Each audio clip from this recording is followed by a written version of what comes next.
Suatu hari, langit terlihat mendung saat bel masuk berbunyi.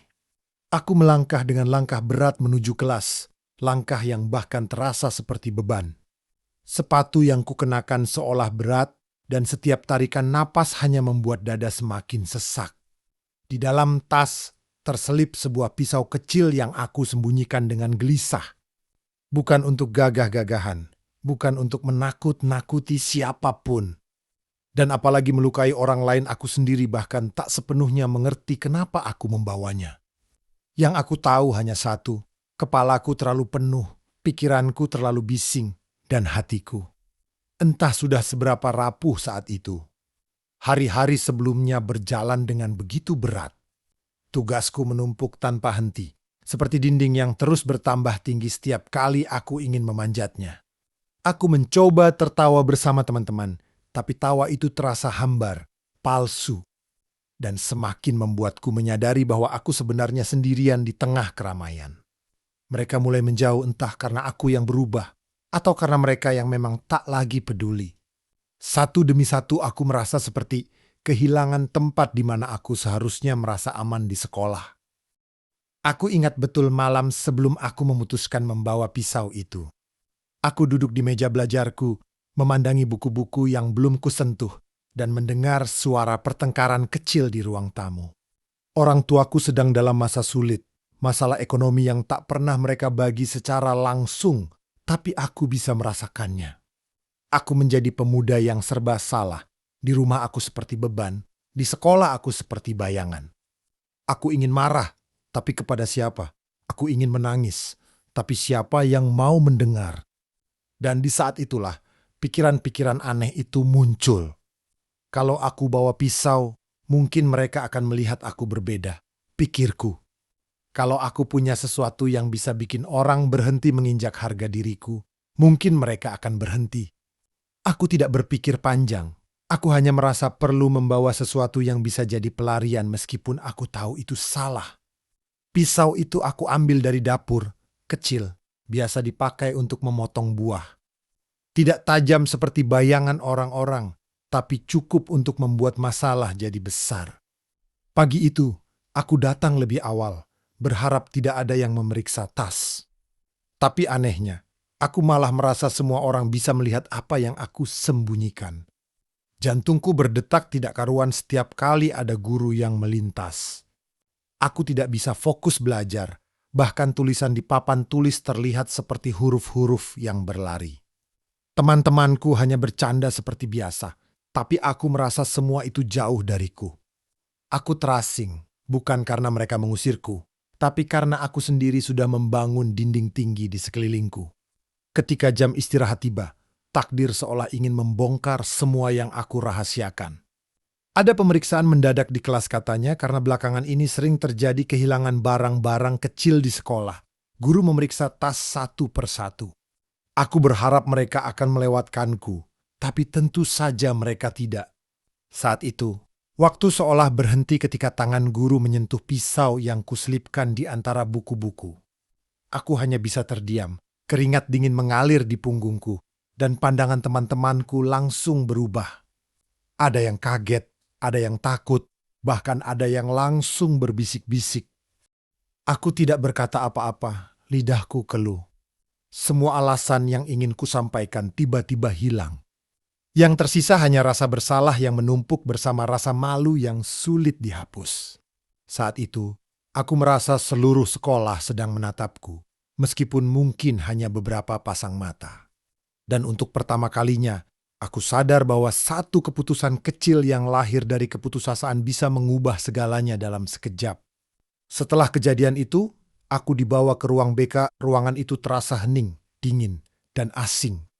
Bau buku-buku lama bercampur dengan aroma teh hangat yang entah mengapa malah membuatku semakin gugup.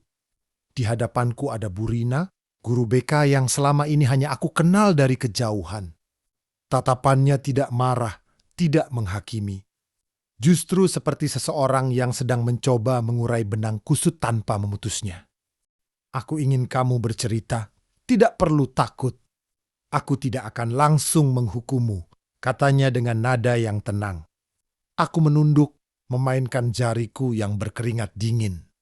Mulutku terasa kering, seolah semua kata yang ingin keluar saling berebut dan akhirnya hanya menumpuk di tenggorokan. Aku ingin berkata bahwa aku hanya lelah, bahwa aku tidak berniat jahat, bahwa pisau itu bukan untuk melukai siapapun. Tapi bukankah itu terdengar seperti alasan klise?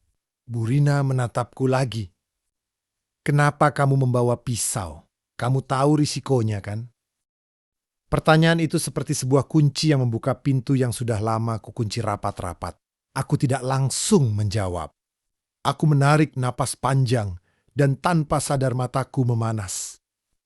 Aku cuma capek, Bu, ucapku pelan. Aku capek jadi bahan ejekan. Aku capek pura-pura baik-baik saja di sekolah, padahal di rumah semua juga kacau.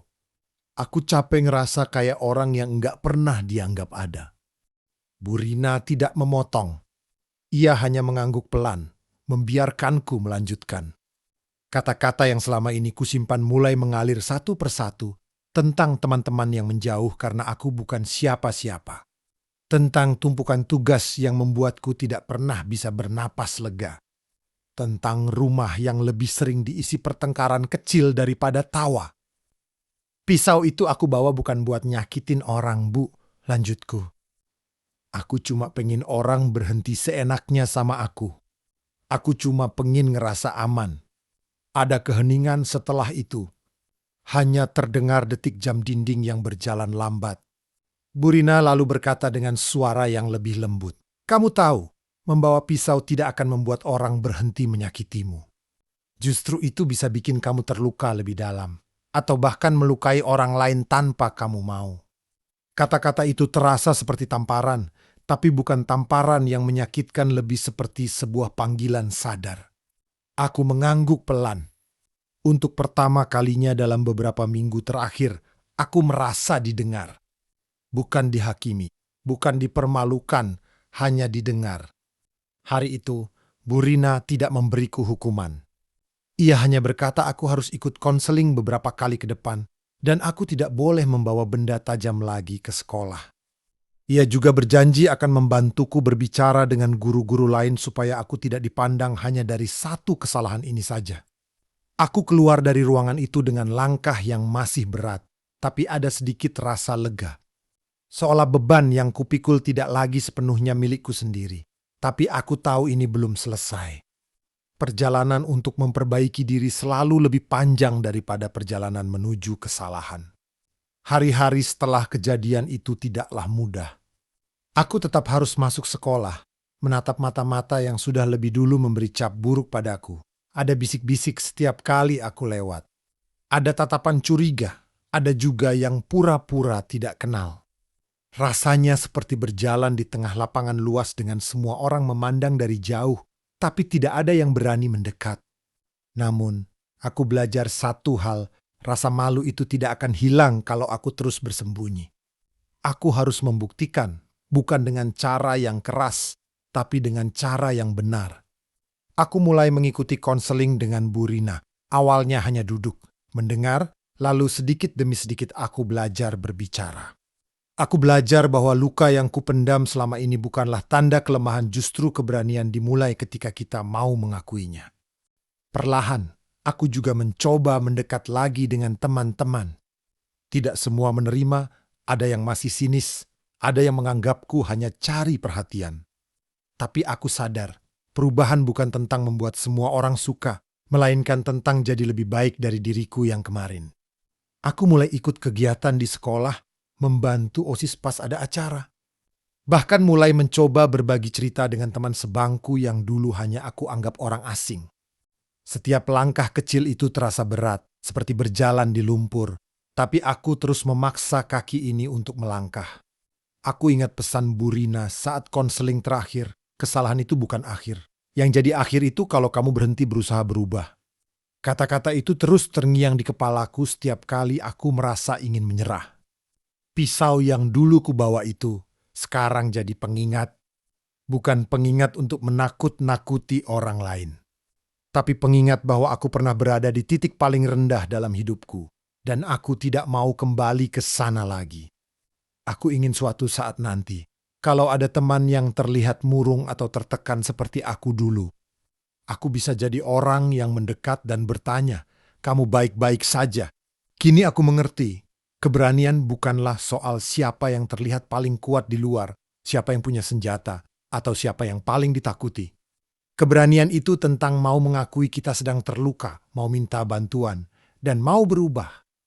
Aku mungkin pernah salah, bahkan sangat salah. Tapi kesalahan itu justru mengajarkanku satu hal besar. Jangan pernah biarkan menyerah membuat kita mengambil keputusan yang bisa menghancurkan segalanya. Dan dari situ aku belajar, hidup tidak selalu harus sempurna. Tidak semua orang akan mengerti kita. Tidak semua orang akan mendukung. Tapi selalu ada satu atau dua orang yang mau mendengar, asal kita berani mengetuk pintu mereka. Pesan moralnya, keputusasaan bukan alasan untuk berbuat gegabah. Selalu ada jalan lain selain kekerasan, dan terkadang bantuan itu datang setelah kita berani bicara.